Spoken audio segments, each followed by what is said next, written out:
Otto Adolf Eichmann was a German Nazi SS-Obersturmbannführer and one of the major organisers of the Holocaust. Eichmann was charged by SS-Obergruppenführer Reinhard Heydrich with facilitating and managing the logistics of mass deportation of Jews to ghettos and extermination camps in German-occupied Eastern Europe during World War II. In 1960, he was captured in Argentina by the Mossad, Israel's intelligence service. Following a widely publicized trial in Israel, he was found guilty of war crimes and hanged in 1962. After an unremarkable school career, Eichmann briefly worked for his father's mining company in Austria, where the family had moved in 1914. He worked as a traveling oil salesman beginning in 1927 and joined the Nazi Party and SS in 1932. After returning to Germany in 1933, he joined the Sicherheitsdienst, where he was appointed head of the department responsible for Jewish affairs, especially immigration, which the Nazis encouraged through violence and economic pressure. After the outbreak of World War II in September 1939, Eichmann and his staff arranged for Jews to be concentrated into ghettos in major cities with the expectation they would be transported further east or overseas. Eichmann drew up plans for a Jewish reservation, first at Nisko in southeast Poland and later in Madagascar, but neither of these plans was ever carried out. As the Nazis began the invasion of the Soviet Union in 1941, their Jewish policy changed from emigration to extermination. To coordinate planning for the genocide, Heydrich hosted the regime's administrative leaders at the Wannsee Conference on January 20, 1942. Eichmann collected information for Heydrich, attended the conference, and prepared the minutes. Eichmann and his staff became responsible for Jewish deportations to extermination camps, where the victims were gassed. After Germany invaded Hungary in March 1944, Eichmann oversaw the deportation and extermination of that country's Jewish population. Most of the victims were sent to Auschwitz concentration camp, where 75 to 90% were killed on arrival. By the time the transports were stopped in July, 437,000 of Hungary's 725,000 Jews had been killed.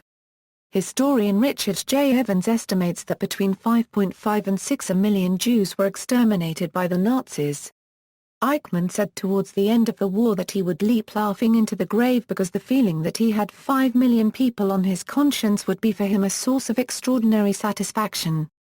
After Germany's defeat in 1945, Eichmann fled to Austria. He lived there until 1950, when he moved to Argentina using false papers. Information collected by the Mossad, Israel's intelligence agency, confirmed Eichmann's location in 1960. A team of Mossad and Shin Bet agents captured Eichmann and brought him to Israel to stand trial on 15 criminal charges, including war crimes, crimes against humanity, and crimes against the Jewish people. Found guilty on many of these charges, he was sentenced to death by hanging and executed on May 31, 1962. The trial was widely followed in the media and was later the subject of several books, including Hannah Arendt's work, Eichmann in Jerusalem. Arendt calls him the embodiment of the banality of evil, asserting that he appeared to be ordinary and sane, yet displayed neither guilt nor hatred. Nazi hunter Simon Wiesenthal said, "The world now understands the concept of desk murderer. We know that one doesn't need to be fanatical, sadistic, or mentally ill to murder millions. That it is enough to be a loyal follower eager to do one's duty." Early life and education. Otto Adolf Eichmann, the eldest of 5 children, was born in 1906 to a Calvinist Protestant family in Solingen, Germany.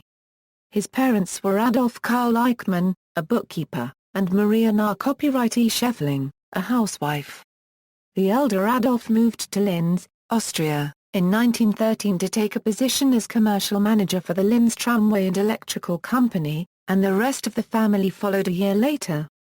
After the death of Maria in 1916, Eichmann's father married Maria Zell, a devout Protestant with 2 sons. Eichmann attended the Kaiser Franz Joseph Oberschule in Linz, the same high school Adolf Hitler had attended some 17 years before. He played the violin and participated in sports and clubs, including a Wandervogel woodcraft and scouting group that included some older boys who were members of various right-wing militias. His poor school performance resulted in his father withdrawing him from the Regelschule and enrolling him in the H-Paragraph hier Bundeslehranstalt für One-Quarter Elektrotechnik, Maschinenbau und Hochbau Vocational College. He left without attaining a degree and joined his father's new enterprise, the Untersberg Mining Company, where he worked for several months. From 1925 to 1927 he worked as a sales clerk for the Oberparagrafsstreichische Elektrobau AG radio company. Next, between 1927 and early 1933, Eichmann worked in Upper Austria and Salzburg as district agent for the Vacuum Oil Company AG. During this time, he joined the Jungfrontgekurrenzienpervereinigung, the youth section of Hermann Hiltl's right-wing veterans movement, and began reading newspapers published by the Nazi Party.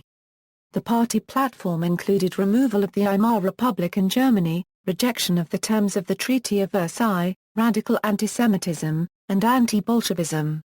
They promised a strong central government, increased Lebensraum for Germanic peoples, formation of a national community based on race, and racial cleansing via the active suppression of Jews, who would be stripped of their citizenship and civil rights. Early career. On the advice of family friend and local Schutzstaffel leader Ernst Kaltenbrunner, Eichmann joined the Austrian branch of the NSDAP, member number 889,895. He joined the Nazi Party on April 1, 1932, and his membership in the SS was confirmed 7 months later. His regiment was SS Standard 37, responsible for guarding the party headquarters in Linz and protecting party speakers at rallies, which would often become violent. Eichmann pursued party activities in Linz on weekends while continuing in his position at Vacuum Oil in Salzburg.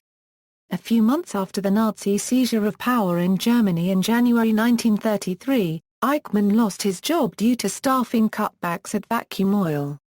The Nazi Party was banned in Austria around the same time. These events were factors in Eichmann's decision to return to Germany. He attended a multi-week training program at the SS depot in Klostolchfeld in August and was soon assigned to lead an 8-man SS liaison team that gave guidance to Austrian Nazis crossing the border into Germany. He also helped Nazi activists and propagandists clandestinely enter Austria. In December he was promoted to SS Scharfe One-Quarter Rehr. Eichmann's battalion of the Deutschland Regiment was quartered at barracks next door to Dachau concentration camp. By 1934, Eichmann requested transfer to the Sicherheitsdienst of the SS, to escape the monotony of military training and service at Dachau. Eichmann was accepted into the SD and assigned to the sub-office on Freemasons, organizing seized ritual objects for a proposed museum. After about 6 months, Eichmann was invited by Leopold von Mildenstein to join his Jewish department, Section 2/112 of the SD, at its Berlin headquarters. Eichmann's transfer was granted in November 1934. He later came to consider this as his big break. He was assigned to study and prepare reports on the Zionist movement and various Jewish organizations. He even learned a smattering of Hebrew and Yiddish, gaining a reputation as a specialist in Zionist and Jewish matters. On March 21, 1935 Eichmann married Veronika Lieben. The couple had 4 sons, Klaus, Horst Adolf, Dieter Helmut and Ricardo Francisco. Eichmann was promoted to SS Hauptscharfe One-Quarter Rehr in 1936 and was commissioned as an SS Untersturmbannführer One-Quarter Rehr the following year. Nazi Germany used violence and economic pressure to encourage Jews to leave Germany of their own volition. Around 250,000 of the country's 437,000 Jews emigrated between 1933 and 1939. Eichmann traveled to British Mandatory Palestine with his superior Herbert Hagen in 1937 to assess the possibility of Germany's Jews voluntarily emigrating to that country, disembarking with forged press credentials at Haifa, whence they traveled to Cairo in Egypt. There they met Fievel Pokes, an agent of the Haganah, with whom they were unable to strike a deal. Pokes suggested that more Jews should be allowed to leave under the terms of the Havre Agreement, but Hagen refused. surmising that a strong Jewish presence in Palestine might lead to their founding an independent state, which would run contrary to Reich policy. Eichmann and Hagen attempted to return to Palestine a few days later, but were denied entry after the British authorities refused them the required visas. In 1938, Eichmann was posted to Vienna to help organize Jewish emigration from Austria, which had just been integrated into the Reich through the Anschluss. Jewish community organizations were placed under supervision of the SD and tasked with encouraging and facilitating Jewish emigration. Funding came from money seized from other Jewish people and organizations, as well as donations from overseas, which were placed under SD control. Eichmann was promoted to SS-Obersturmbannführer in July 1938, and appointed to the Central Agency for Jewish Emigration in Vienna, created in August. By the time he left Vienna in May 1939, nearly 100,000 Jews had left the country legally, and many more had been smuggled out to Palestine and elsewhere. World War II. Transition from emigration to deportation. Within weeks of the invasion of Poland on September 1, 1939, Nazi policy toward the Jews changed from voluntary immigration to forced deportation. After discussions with Hitler in the preceding weeks, on September 21 SS-Obergruppenführer Reinhard Heydrich, head of the SD, advised his staff that Jews were to be collected into cities in Poland with good rail links to facilitate their expulsion from territories controlled by Germany, starting with areas that had been incorporated into the Reich. He announced plans to create a reservation in the general government, where Jews and others deemed undesirable would await further deportation. On September 27, 1939, the SD and Sicherheitsdienst were combined into the new SS Reich Sicherheitsdienst, which was placed under Heydrich's control. After a brief posting in Prague to assist in setting up an emigration office there, Eichmann was transferred to Berlin in October 1939 to command the Central Office for Jewish Emigration for the entire Reich under Heinrich Mährle, head of the Gestapo. He was immediately tasked with organizing the deportation of 70,000 to 80,000 Jews from Ostrava district in Moravia and Katowice district in the recently annexed portion of Poland. On his own initiative, Eichmann also laid plans to deport Jews from Vienna. Under the Nisko plan, Eichmann chose Nisko as the location for a new transit camp where Jews would be temporarily housed before being deported elsewhere. In the last week of October 1939, 4,700 Jews were sent to the area by train and were essentially left to fend for themselves in an open meadow with no water and little food. Barracks were planned but never completed. Many of the deportees were driven by the SS into Soviet-occupied territory and others were eventually placed in a nearby labor camp. The operation soon was called off, partly because Hitler decided the required trains were better used for military purposes for the time being. Meanwhile, as part of Hitler's long-range resettlement plans, hundreds of thousands of ethnic Germans were being transported into the annexed territories, and ethnic Poles and Jews were being moved further east, particularly into the general government. On December 19, 1939, Eichmann was assigned to head RSHA Referat 4B4, tasked with overseeing Jewish affairs and evacuation. Heydrich announced Eichmann to be his special expert, in charge of arranging for all deportations into occupied Poland. The job entailed coordinating with police agencies for the physical removal of the Jews, dealing with their confiscated property, and arranging financing and transport. Within a few days of his appointment, Eichmann formulated a plan to deport 600,000 Jews into the general government. The plan was stymied by Hans Frank, Governor-General of the occupied territories, who was disinclined to accept the deportees as to do so would have a negative impact on economic development and his ultimate goal of Germanization of the region. In his role as minister responsible for the four-year plan, on March 24, 1940 Hermann Gar paragraphing forbade any further transports into the general government unless cleared first by himself or Frank. Transports continued, but at a much slower pace than originally envisioned. From the start of the war until April 1941, around 63,000 Jews were transported into the general government. On many of the trains in this period, up to a third of the deportees died in transit. While Eichmann claimed at his trial to be upset by the appalling conditions on the trains and in the transit camps, his correspondence and documents of the period show that his primary concern was to achieve the deportations economically and with minimal disruption to Germany's ongoing military operations. Jews were concentrated into ghettos in major cities with the expectation that at some point they would be transported further east or even overseas. Horrendous conditions in the ghettos severe overcrowding, poor sanitation, and a lack of food resulted in a high death rate. On August 15, 1940, Eichmann released a memorandum titled Reichssicherheitsdienst, Madagascar Project, calling for the resettlement to Madagascar of 1 million Jews per year for 4 years. When Germany failed to defeat the Royal Air Force in the Battle of Britain, the invasion of Britain was postponed indefinitely. As Britain still controlled the Atlantic and her merchant fleet would not be at Germany's disposal for use in evacuations, planning for the Madagascar proposal stalled. Hitler continued to mention the plan until February 1942, when the idea was permanently shelved. Wannsee Conference.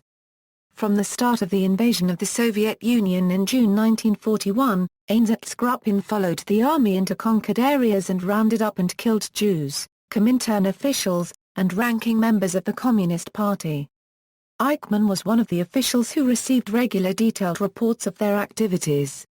On July 31, Gar Paragraph Ring gave Heydrich written authorization to prepare and submit a plan for a total solution of the Jewish question in all territories under German control and to coordinate the participation of all involved government organizations. The Generalplan Ost called for deporting the population of occupied Eastern Europe and the Soviet Union to Siberia, for use as slave labor or to be murdered. Eichmann stated at his later interrogations that Heydrich told him in mid-September that Hitler had ordered that all Jews in German-controlled Europe were to be killed. The initial plan was to implement Generalplan Ost after the conquest of the Soviet Union. However, with the entry of the United States into the war in December and the German failure in the Battle of Moscow, Hitler decided that the Jews of Europe were to be exterminated immediately rather than after the war, which now had no end in sight. Around this time, Eichmann was promoted to SS-Obersturmbannführer 1/4, the highest rank he achieved. To coordinate planning for the proposed genocide, Heydrich hosted the Wannsee Conference, which brought together administrative leaders of the Nazi regime on January 20, 1942. In preparation for the conference, Eichmann drafted for Heydrich a list of the numbers of Jews in various European countries and prepared statistics on emigration. Eichmann attended the conference, oversaw the stenographer who took the minutes, and prepared the official distributed record of the meeting. In his covering letter, Heydrich specified that Eichmann would act as his liaison with the departments involved. Under Eichmann's supervision, large-scale deportations began almost immediately to extermination camps at Beangstrom 1/4, Sobibor, Treblinka, and elsewhere. The genocide was codenamed Operation Reinhard in honor of Heydrich, who died in Prague in early June from wounds suffered in an assassination attempt. Kaltenbrunner succeeded him as head of the RSHA. Eichmann did not make policy, but acted in an operational capacity. Specific deportation orders come from Himmler. Eichmann's office was responsible for collecting information on the Jews in each area, organizing the seizure of their property, and arranging for and scheduling trains. His department was in constant contact with the Foreign Office, as Jews of conquered nations such as France could not as easily be stripped of their possessions and deported to their deaths. Eichmann held regular meetings in his Berlin offices with his department members working in the field and traveled extensively to visit concentration camps and ghettos.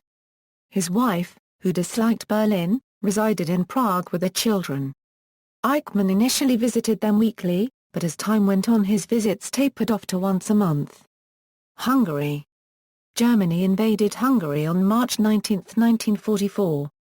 Eichmann arrived the same day, and was soon joined by top members of his staff and 500 or 600 members of the SD, SS, and Sicherheitsdienst. Hitler's appointment of a Hungarian government more amenable to the Nazis meant that the Hungarian Jews, who had remained essentially unharmed until that point, would now be deported to Auschwitz to serve as forced labor or be gassed. Eichmann toured northeastern Hungary in the last week of April and visited Auschwitz in May to assess the preparations. Roundups began on April 16, and from May 14, 4 trains of 3,000 Jews per day left Hungary and traveled to the camp at Auschwitz to Birkenau, arriving along a newly built spur line that terminated a few hundred meters away from the gas chambers. Only between 10 and 25% of the people on each train were chosen as forced laborers. The rest were killed within hours of arrival. Under international pressure, the Hungarian government halted deportations on July 6, 1944, by which time over 437,000 of Hungary's 725,000 Jews had died.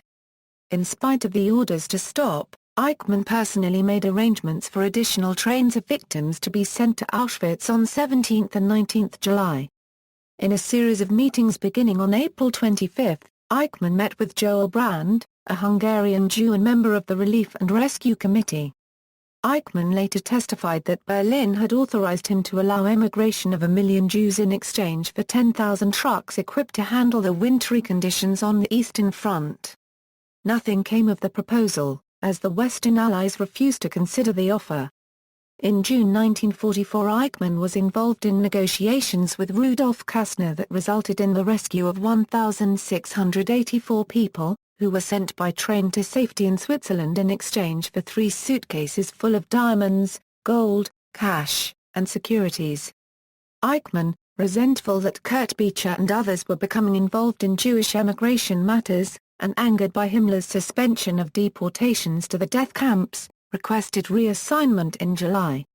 At the end of August he was assigned to head a commando squad to assist in the evacuation of 10,000 ethnic Germans trapped on the Hungarian border with Romania in the path of the advancing Red Army. The people they were sent to rescue refused to leave, so instead the soldiers helped evacuate members of a German field hospital trapped close to the front. For this Eichmann was awarded the Iron Cross, second class. Throughout October and November, Eichmann arranged for tens of thousands of Jewish victims to travel by forced marches in appalling conditions from Budapest to Vienna, a distance of 210 kilometers. On December 24, 1944, Eichmann fled Budapest just before the Soviets completed their encirclement of the capital.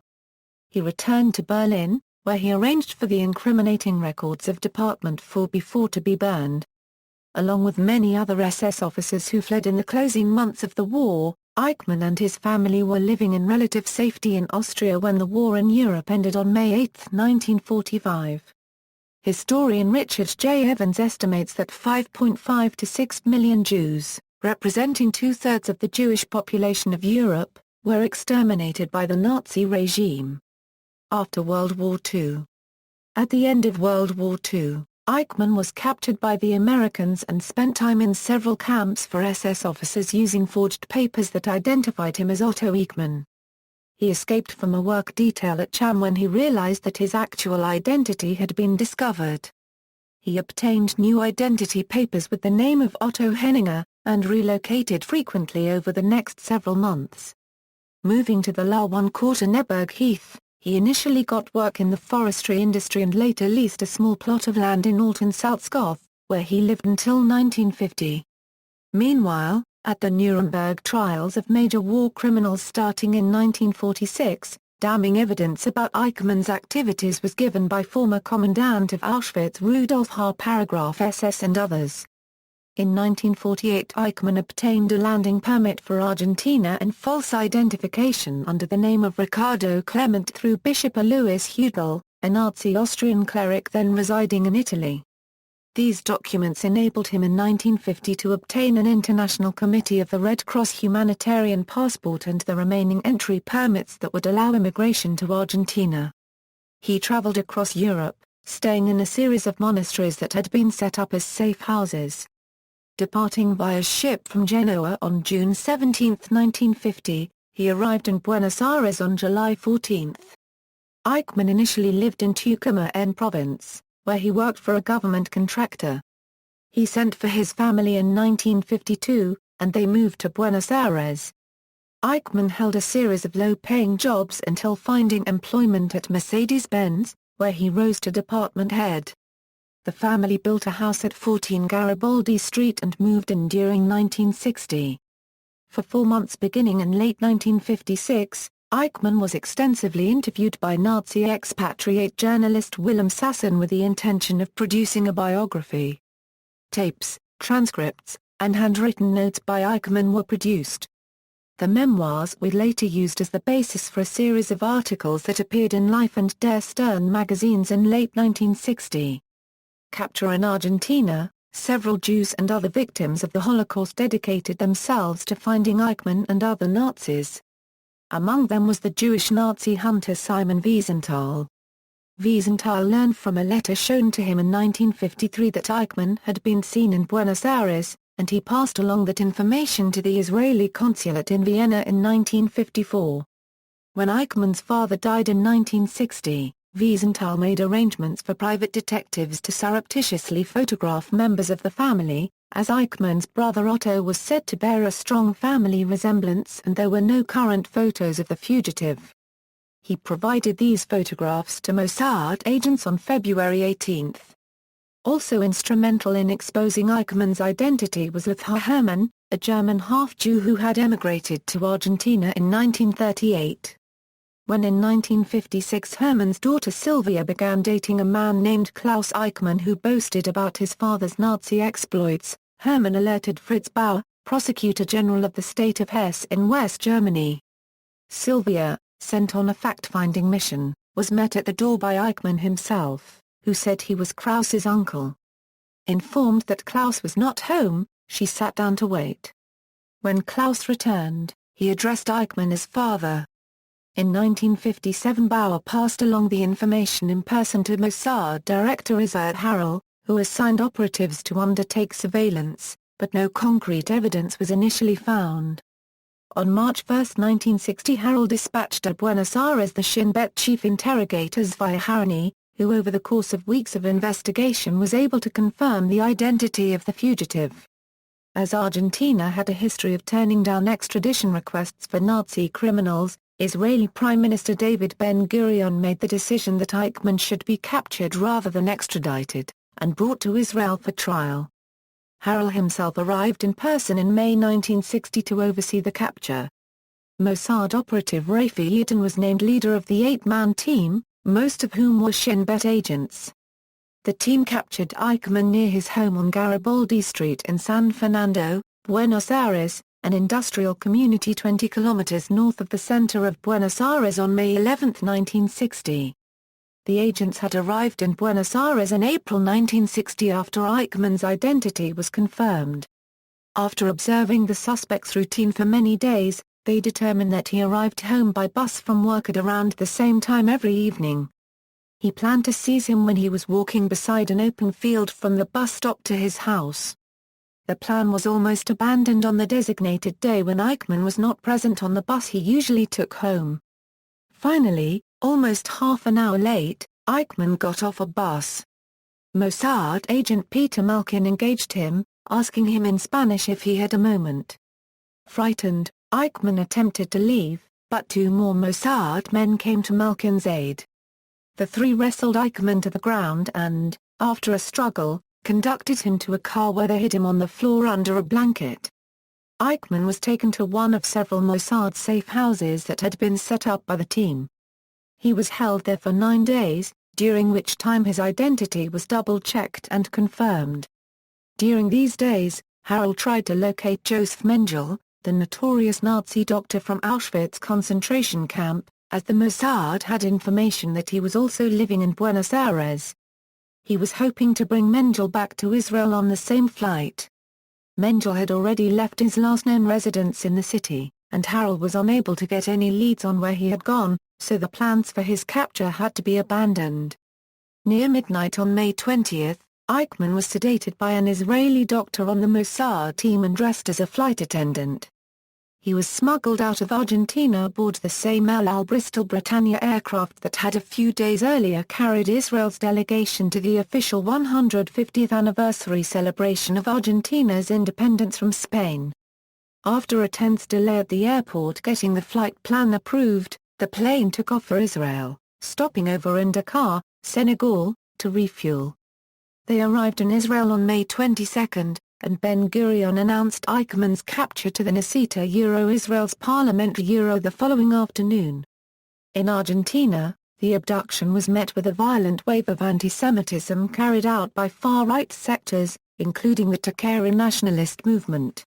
In June 1960, after unsuccessful negotiations with Israel, Argentina requested an urgent meeting of the United Nations Security Council to protest, as they regarded the capture as a violation of their sovereign rights. On June 23 the Council passed Resolution 138, which agreed that Argentine sovereignty had been violated and requested that Israel should make reparations. After further negotiations, on August 3, Israel and Argentina issued a joint statement agreeing to end the dispute. In Eichmann's trial and subsequent appeal, the Israeli court determined that the circumstances of his capture had no bearing on the legality of his trial. Eichmann was taken to a fortified police station at Yeger in northern Israel, where he spent 9 months. The Israelis were unwilling to take him to trial based solely on the evidence in documents and witness testimony, so the prisoner was subject to daily interrogations, the transcripts of which ran to over 3,500 pages. The interrogator was Chief Inspector Avner Less of the National Police. Using documents provided primarily by Yad Vashem and Nazi hunter Tuvia Friedman, Less was often able to determine when Eichmann was lying or being evasive. When additional information was brought forward that forced Eichmann into admitting what he had done, Eichmann would insist he had not had any authority in the Nazi hierarchy and had only been following orders. Less noted that Eichmann did not seem to realize the enormity of his crimes and showed no remorse.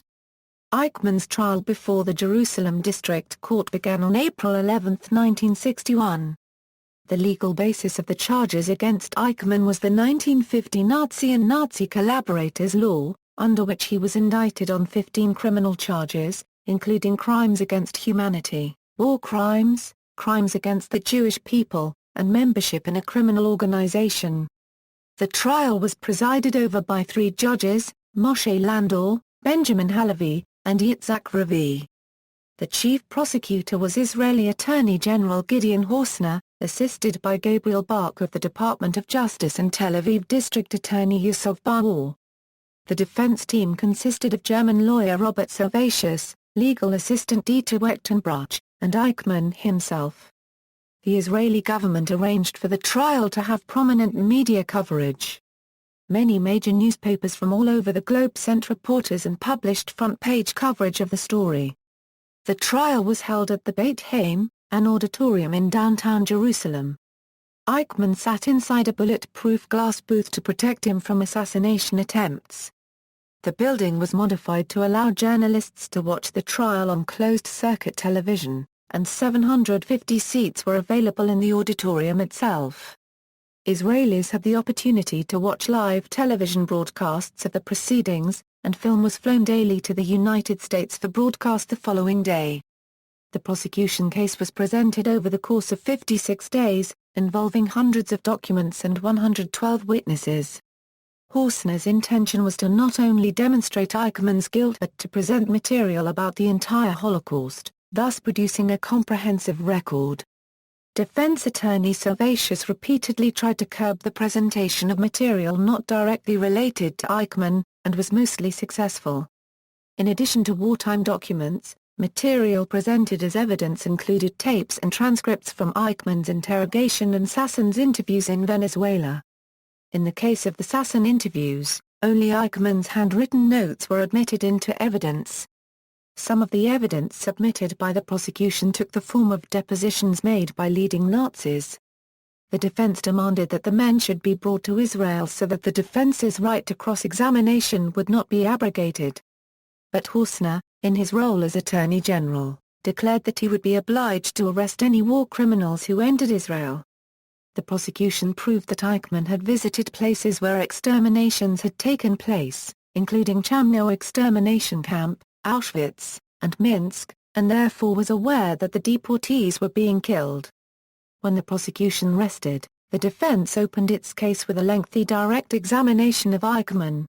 Observers such as Moshe Perlman and Hannah Arendt have remarked on Eichmann's ordinariness in appearance and flat effect.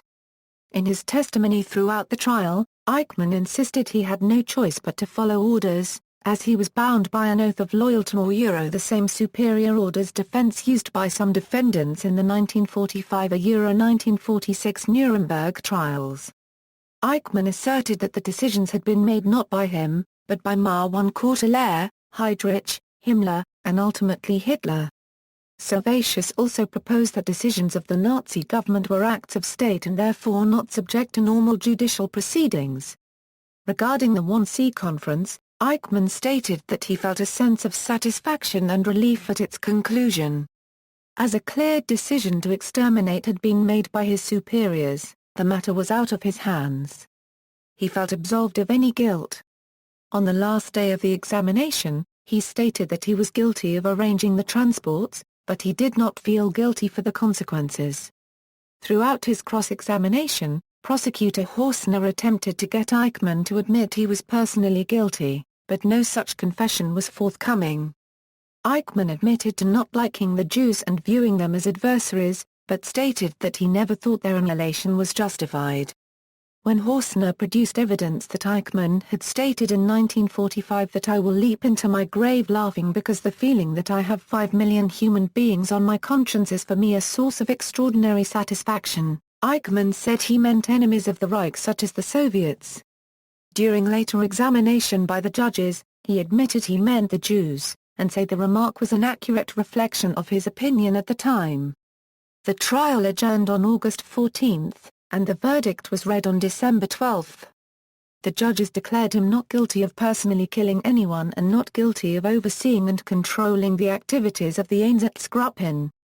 He was deemed responsible for the dreadful conditions on board the deportation trains and for obtaining Jews to fill those trains. He was found guilty of crimes against humanity, war crimes, and crimes against Poles, Slavons, and Gypsies. He was also found guilty of membership in 3 organizations that had been deemed criminal at the Nuremberg trials, the Gestapo, the SD, and the SS. When considering the sentence, the judges concluded that Eichmann had not merely been following orders, but believed in the Nazi cause wholeheartedly and had been a key perpetrator of the genocide. On December 15, 1961, Eichmann was sentenced to death. Appeals and execution. Servatius appealed the verdict, mostly relying on legal arguments about Israel's jurisdiction and the legality of the laws under which Eichmann was charged. Appeal hearings took place between 22 and 29 March 1962. Eichmann's wife Vera flew to Israel and saw him for the last time at the end of April. On May 29, Israel's Supreme Court rejected the appeal and upheld the district court's judgment on all counts. Eichmann immediately petitioned Israeli President Yitzhak Ben-Zvi for clemency. Prominent people such as Hugo Bergman, Pearl Buck, Martin Biber, and Ernst Simon spoke up on his behalf. Ben-Gurion called a special cabinet meeting to resolve the issue, and at 8 p.m. on May 31 Eichmann was informed that the appeal had been declined. Eichmann was hanged shortly before midnight on May 31, 1962, at a prison in Ramla, Israel. He refused a last meal as well as the traditional black hood. His last words were, "Long live Germany! Long live Argentina! Long live Austria! These are the 3 countries with which I have been most connected and which I will not forget. I greet my wife, my family, and my friends. I am ready. We'll meet again soon, as is the fate of all men. I die believing in God." Within 4 hours Eichmann's body had been cremated at a secret location, and his ashes scattered in international waters in the Mediterranean by an Israeli Navy patrol boat. Impact. The trial and the surrounding media coverage sparked renewed interest in wartime events, and the resulting increase in publication of memoirs and scholarly works helped raise public awareness of the Holocaust. The trial received widespread coverage by the press in West Germany, and many schools added material studying the issues to their curriculum. In Israel, the testimony of witnesses at the trial led to a deeper understanding of the impact of the Holocaust on survivors, especially among younger citizens who had never suffered state-sponsored oppression. Political theorist Hannah Arendt, a Jew who fled Germany after Hitler's rise to power, reported on Eichmann's trial for The New Yorker. In her subsequent book Eichmann in Jerusalem, Arendt calls Eichmann the embodiment of the banality of evil, as he appeared to have an ordinary and normal personality, displaying neither guilt nor hatred. Stanley Milgram interpreted Arendt's work as stating that even the most ordinary of people can commit horrendous crimes if placed in certain situations and given certain incentives. He wrote, "I must conclude that Arendt's conception of the banality of evil comes closer to the truth than one might dare imagine." Professor Majid Yar of the University of Hull interprets Arendt's stance to be that Eichmann unthinkingly followed orders without taking into account the consequences of his actions. In his 1988 book Justice, Not Vengeance, Wiesenthal said, "The world now understands the concept of desk murderer. We know that one doesn't need to be fanatical, sadistic, or mentally ill to murder millions. That it is enough to be a loyal follower eager to do one's duty." Eichmann's son Ricardo says he is not resentful toward Israel for executing his father. He does not agree that his father's following orders argument excuses his actions and notes how his father's lack of remorse caused difficult emotions for the Eichmann family. Ricardo is now a professor of archaeology at the German Archaeological Institute. Summary of SS career, SS number, 45326, Nazi Party number, 899,895, primary positions, Subdepartment 4B4, RSHA, Waffen-SS Service, SS Untersturm for 1/4 Red der Reserve. See also, Glossary of Nazi Germany, List of Nazi Party leaders and officials, List of SS personnel, References, Notes. Citations. Sources. Further reading. External links, The Confession of Adolf Eichmann. Articles in Life magazine, 1960. Extensive trial footage on YouTube, courtesy of Yad Vashem, with me are 6 million accusers. An online exhibition about the trial by Yad Vashem, CIA papers, U.S. failed to pursue Nazi war criminal Adolf Eichmann, Pam Benson, CNN, Adolf Eichmann, The Mind of a War Criminal by David Cesarani, uncovering the architect of the Holocaust. The CIA names file on Adolf Eichmann at the National Security Archive, George Washington University. Eichmann trial, the complete transcripts at the Nisko project, Eichmann prosecutor interview, a conversation with Justice Gabriel Bach, senior prosecutor in the Adolf Eichmann trial by Frank Tuerkheimer, professor at the University of Wisconsin Law School, Adolf Eichmann at the United States Holocaust Memorial Museum website, witnesses in the Eichmann trial on YouTube from the Steven Spielberg Jewish Film Archive, the Eichmann trial, 50 years after selected documents from the Israel State Archives,